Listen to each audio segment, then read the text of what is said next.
going to be looking at the role of Stresemann from 1924 to 1929, a key figure in German diplomacy. We're going to look at the successes and failures of the Weimar government in this period and to think about recovery.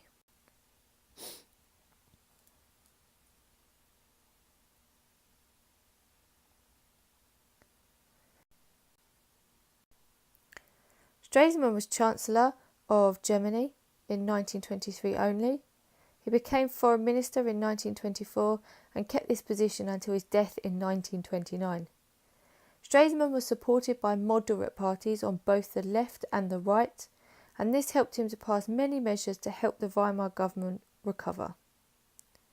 Stresemann had an aim. He wanted to see better relations with France, a resolution of any border issues and a revision of Versailles.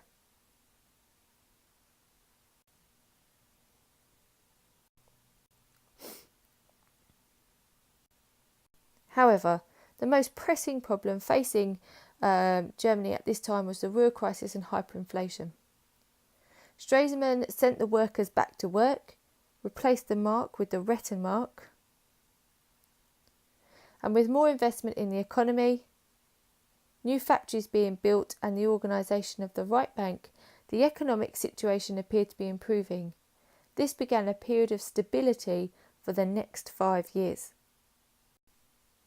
This alone would not solve Germany's economic problems. There was still the huge problem of reparations payments. In 1924, as Foreign Minister, Stresemann set about making an agreement over these. Under what we call the Dawes Plan of 1924, annual payments were reduced to an affordable level. American and German banks would invest in German economy and industry, and this meant the French were now assured they would receive reparations payments, and so their troops started to leave the Ruhr. If you look here at how this worked, America here would loan money to Germany. Germany would then pay reparations to Britain and France. Britain and France would collect that money and pay it back to America in war debt. So this went round in a big circle.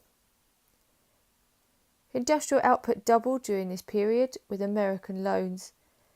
Imports and exports increased, employment went up, and everything seemed to be going well. However, all of this was reliant upon American loans.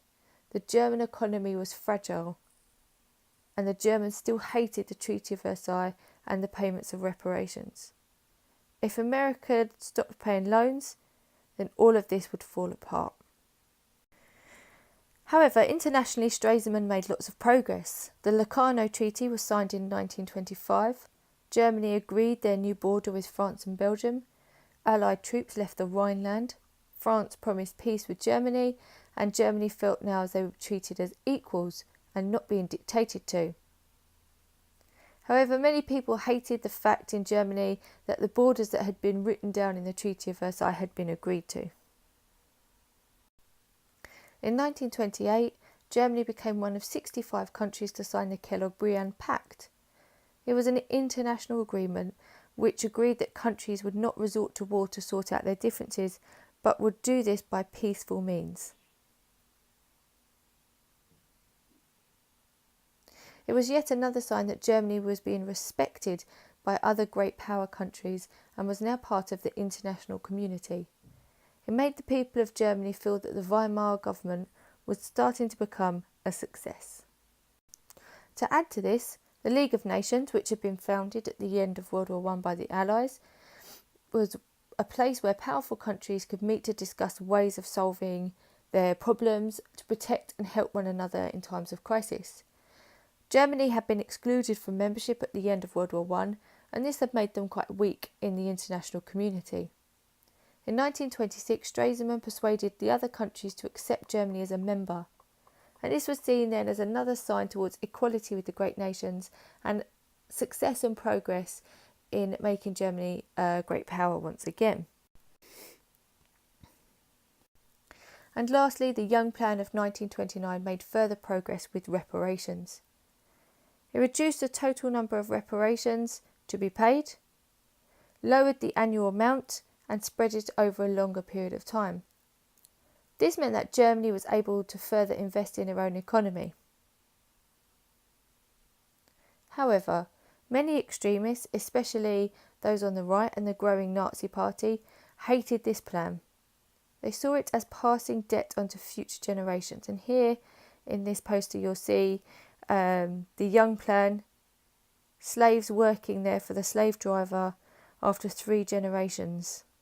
So the old, the young, continually pushing that wheel around. Stresemann had restored economic stability in Germany. He had also regained a place for Germany in international affairs as an equal to other great powers, and he had managed to keep the support of the moderate left and right, and then, in doing so, there were no uprisings in Germany at this time. However, in 1929, Stresemann had a heart attack and died, and this was a severe blow to Germany and the German government.